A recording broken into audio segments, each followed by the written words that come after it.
You're listening to the Low Pressure Podcast, the podcast for skiers. And I'd like to say that that's like outside of skiing as well. I think like style's everything. Mm-hmm. I value style the most important thing in skiing for sure. Like the actual style, like your skiing style. Yeah, for sure. Skiing and that goes to everything. That goes to your tricks. That goes to how you look, what you're wearing, and like how you're acting. I think like everybody, well, not everybody can do the biggest tricks, but I think the biggest tricks don't really matter unless you do it with some style and little have skis, some right? Like personality to it. So does all that just come naturally to you, or are you the kind of guy that like you're gonna go hit something, watch some of the footage, and be like, "Oh, my arm was here. It needs to be right there." Is that something that you like actively focus on? For sure. I'm definitely like, I'm always like conscious trying to like improve my style. It's not like, it is something that's natural for sure. And I try to like have my own style. But that being said, I take like a ton of inspiration from other people. And I'm like, not trying to mimic their steez, but like always like, I don't know, there's a bunch of people that I look up to and I see something like that. I'm like, damn. Like really Sammy, right? Sammy for sure. Sammy is the Big style master. He's a style master. He's like the guru of style, man. He's like, you know, when you go climb that mountain and there's the guru at the top with the big long white beard and it's like he knows everything. That's Sammy. Sammy's the style guru, right? Like you watch that guy and you're like, damn, no one does what that guy does. And Sammy was like the first like pro skier to like kind of help me out and like take a chance on me and just like talk to me. And he like, there's one time he just invited me to his house and I just went and stayed there for like 4 days. And like, yeah, I definitely like, growing up, Sammy was my favorite. He's everybody's favorite, man. It's Sam Carlson. Sure, you know what I mean? For sure. That's pretty awesome. And then was that a connection through like the Young Guns and the Quicksilver thing? Let's talk about the Young Guns thing, because that's pretty much where you, for lack of a better term, was discovered, right? So explain the contest. Explain that whole thing for me. Whole contest. Okay, so I saw it the year before, the Quicksilver Young Guns, and I just like, honestly, I don't know. And you're how old at this time? Pardon me? How old were you at this time? Okay, so when I did that, I was 17, so I must have been like, 16, so the year before I'm 16, and I saw the contest, and I just like, for some reason, just didn't believe in myself. I just like, didn't submit any clips. I didn't even try to get into it. You just watched it? I just watched it, and I had one homie submit a video, and his video got like, right into the finals, and he didn't end up going on the trip, but he got into the finals, and I was like, wow, like why did I not submit any clips? Like that was so stupid of me. So I made the goal, like it was like I had it like written in a book the fall going into that year, and I was like, I have to win the Young Guns this year. Like that was like, do you have a diary? Not a diary, but like I definitely like write down my goals. Oh yeah? Yeah, for sure. And I like try to like really think things through, and I think like I don't ever write pen to paper, but that's one thing that I write pen to paper is I just like will write down like, okay, like especially for going into last season, I had like 5 goals, and I like wrote down exactly how I think like what they'll do for me, why I need to achieve them. And will you want to share those with us? Yeah, if you achieve, I definitely could. Yeah, because why not? Because if you have your goals and you talk about them, it makes them real. Yeah, well, so my 5 goals for last year were goal number 1 was to film with blank. Goal number 2 was to film with MSP. Check. Goal number 3 was to get an outerwear sponsor. Check. Goal number 4 was to get a magazine cover.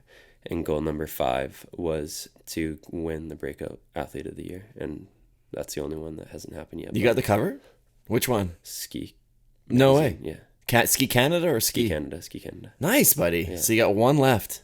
Yeah, and that gets announced in 2 days. Yeah, it's because we're here. You're in town for IF3. Yeah, we did the All Girls last night, which was good times. That was unreal. Some really awesome films, man. Massive, huge shout out to Jeff Smuck. This is just like the sickest weekend of celebrating skiing, and shout out everybody that's making it happen. Shout out you. This is just like, it's so sick to just have like so many people from the industry, and I got homies here as well, and just like bring everybody together. Literally, the only reason we're here is to celebrate skiing, which is fucking rad. Yeah, man, it's been a while. I'm pumped. We've got like 250 people. We're pretty much sold out for the awards gala.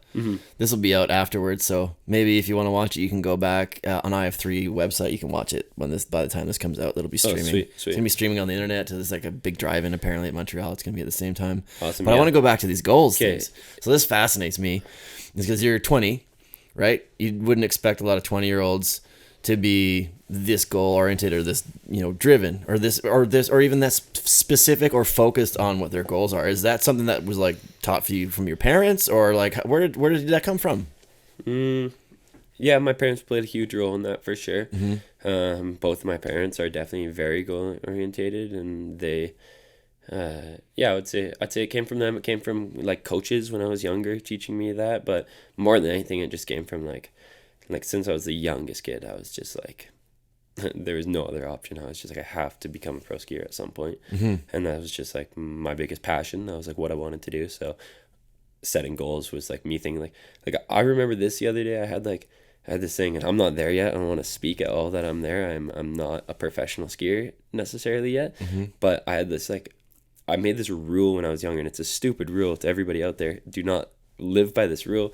But I was like, I cannot have my like breakout after 20. I was like, I have to be, once I'm 20 years old, I have to like somehow have broken out into the scene and like somehow like establish yourself. I don't know why I came up with that age, but I was like, by 20, I have to happen. And like, I think going into last winter, I was 19, and I was just like, this has to be the winter. I was like, I'm moving to Whistler, and I just got to start like taking this more seriously. Were you living here last year? Yeah. Oh, I didn't know that. Yeah, I was here all last winter. No way. Yeah. And then where are you gonna live for this season? I'm gonna jump around. I think I'm gonna be, so I'm moving to Squamish for the month of November. I'm gonna do a training month there, and then With Arc'teryx crew and some of the people in town, or yeah, Arc'teryx is gonna help me out there. We kind of like had a big conversation about, I was just like voicing that like I would love to take training more seriously, and it's kind of like weird in the big mountain world, like unless you take it on your own, there's nobody like really there making you train. And it's like, if I was a ski racer, if I was a slopestyle skier, if I was on Team Canada, they would be having trainers for me. They would be making sure that I'm about that. And I was just like kind of voicing to Arc'teryx that I want to take this more seriously, but personally I can't afford a personal trainer on my own. And like, yeah, I was like, I want to be like strong. Yeah. And I want to know what, and a lot of it too is like knowing what to do. Well, I just want to take it more like, I want to take it very seriously. Like, it's like, I want to take it far, and I want to like take it seriously, and it's tough to do that. Like, that physical strength that's a huge part of that all. You've been listening to the Low Pressure Podcast, the podcast for skiers. This has been a Redmark Media production.